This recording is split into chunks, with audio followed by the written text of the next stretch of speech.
Kebenaran adalah kebenaran.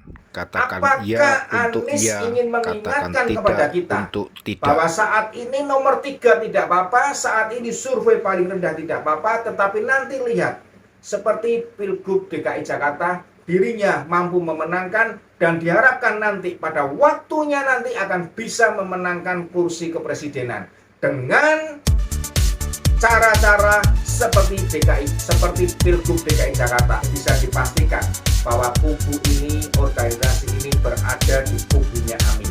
Dan sobat-sobatku semuanya, itu pun dikuatkan dengan apa yang tadi dikatakan oleh Yusuf Opi Dantos. Sobat-sobatku semuanya, proses untuk Pilpres tahun 2024 terus berjalan sampai dengan hari ini. Kita telah memiliki 3 pasangan dan masing-masing pasangan tampaknya sudah mulai bergerak. Begitu pula dengan suhu politik mulai memanas karena ada pertentangan dan cara-cara bagaimana untuk memenangkan Pilpres pada tahun 2024 sepertinya segala cara mulai dijalankan. Sehingga kita semua mulai berpikir apakah nanti pada waktu Pilpres negara kita akan tetap aman. Selain trik-trik atau cara-cara untuk memenangkan dengan berdebat langsung di antara grup-grup WhatsApp dengan menularkan atau memberitakan keunggulan-keunggulan dari masing-masing calon yang didukungnya, maka sebuah lembaga diperlukan oleh ketiga pasangan ini. Lembaga survei sangat dibutuhkan karena melalui lembaga survei itu bisa diketahui di manakah sisi kekurangan, di manakah sisi yang harus ditambah atau dikuatkan sehingga namanya bisa muncul. Daerah manakah yang masih perlu dipoles sehingga nama pasangan ini bisa masuk sehingga di daerah tersebut pasangan ini bisa memenangkan suara. Nah, sobat-sobatku semuanya, survei itu memang dibutuhkan dan survei tidak bisa dilepaskan, baik itu Pilpres, Pileg maupun Pilkada. Yang selanjutnya yang memang juga penting dan tidak mungkin bisa dilepaskan, yaitu sebuah nama. Sebuah nama yang memudahkan penyebutannya, sebuah nama yang memudahkan untuk diingat, sebuah nama yang tentunya diingini atau disenangi oleh rakyat, itu dibutuhkan agar pasangan-pasangan ini pada waktunya nanti rakyat dengan mudah memilih di bilik suara. Nah, sobat-sobatku semuanya, apa yang terjadi dengan salah satu pasangan yaitu Anies Baswedan dan Muhaimin Iskandar, di mana nama pasangannya digaungkan dengan sebutan Amin. Kita tahu bahwa Amin adalah sebuah kata-kata yang selalu merupakan penutup dalam sebuah doa. Selalu merupakan sebuah akhir dari sebuah doa. Dan Sekjen Partai PKS sempat mengungkapkan kebingungannya. Kenapa pada waktu datang ke daerah, masyarakat yang datang, masyarakat yang mendukung sangat luar biasa. Tetapi pada saat survei kok tidak pernah naik dari level nomor 3, selalu berada di bawah. Ini menimbulkan pertanyaan tersendiri dari partai koalisi. Dan sobat-sobatku semuanya, hal itu dijawab oleh Mardani, sang ketua PKS. Mardani mengatakan bahwa jangan-jangan atau bisa jadi yang menyebabkan rendah itu adalah dari nama Amin. Karena nama Amin mirip atau bisa juga menimbulkan memori rakyat akan seorang tokoh. Yang mana tokoh ini mendapatkan julukan pula yang kurang sedap, yaitu Sengkuni. Dan tokoh ini memang merupakan tokoh yang sepertinya kurang diminati oleh rakyat. Tokoh ini memang pada waktu tahun 98 namanya sempat menjulang tinggi. Bahkan sempat disebut dengan nama Bapak Reformasi. Tetapi pada waktu mengikuti Pilpres tahun 2004, suaranya hanya berkisar dari 15%. Nah, sobat-sobatku semuanya, Mardani mengambil pikiran di sini. Apakah mungkin karena ini atau bisa jadi karena nama ini? Menurut Mardani seperti itu. Dan itu pun memang tidak bisa ditolak atau mungkin bisa juga benar apa yang dikatakan Mardani.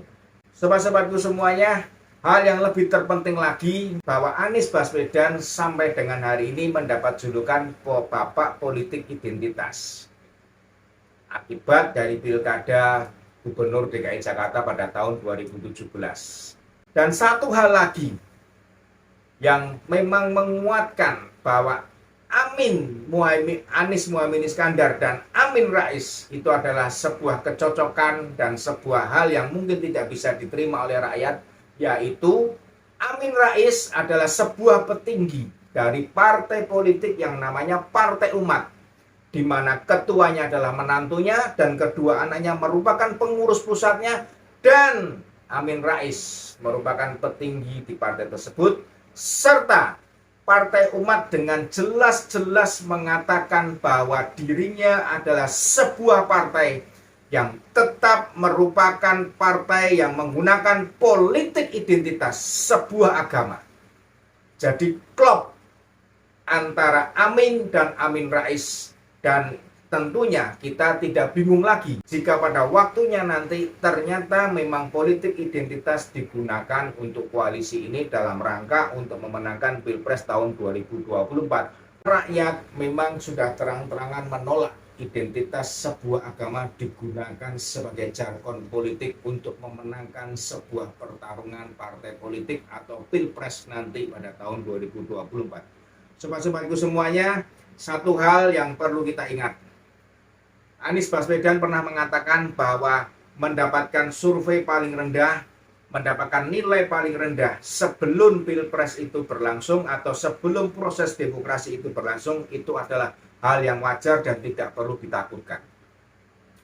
Mengingat pada waktu Pilgub DKI Jakarta pada tahun 2017, pasangan Anies Baswedan dan Sandiaga Uno pun berada pada posisi yang paling rendah. Anies Sandi mendapatkan nilai dengan nomor 3.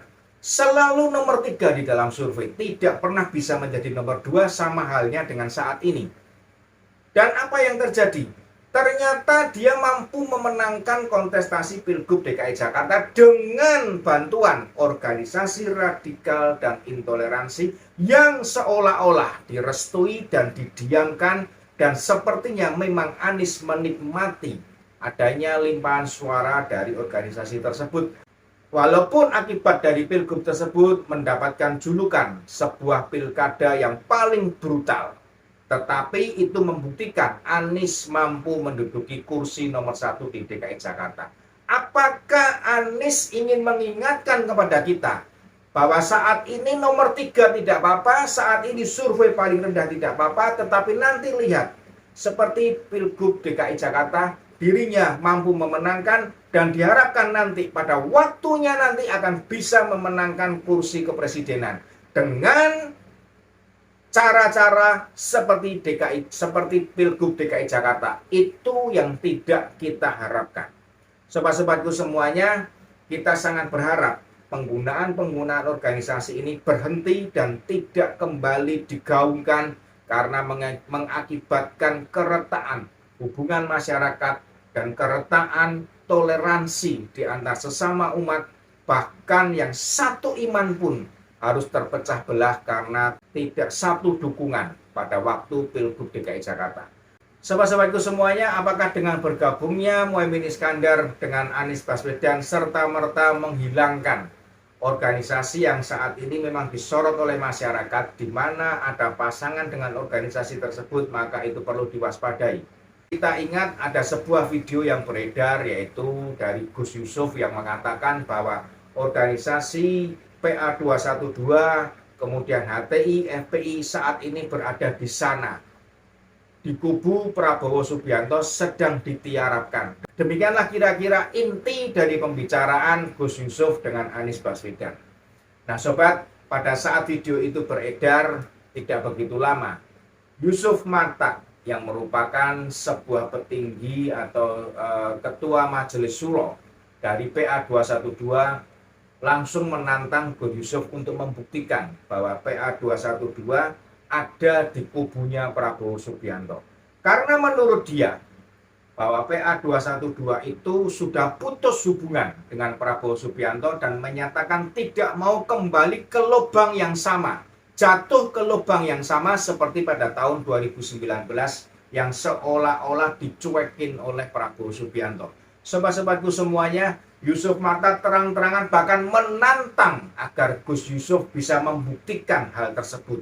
Dan waktu-waktu berikutnya kita lihat bahwa pada saat Rizik Syihab melaksanakan pesta pernikahan sang putrinya, maka di situ muncullah tokoh ini, Anies dan Muhaimin Iskandar atau Amin muncul di situ, dan di situ mereka berdua mendapatkan ciuman mesra dan kasih sayang dari Rizik Syihab yang merupakan pentolan dari organisasi ini, yang merupakan sebuah petinggi yang suaranya didengarkan oleh PA 212 maupun FPI. Kemanakah nanti dukungan kepada Pilpres 2024? Sobat-sobatku semuanya, hampir bisa dipastikan bahwa kubu ini, organisasi ini berada di kubunya Amin.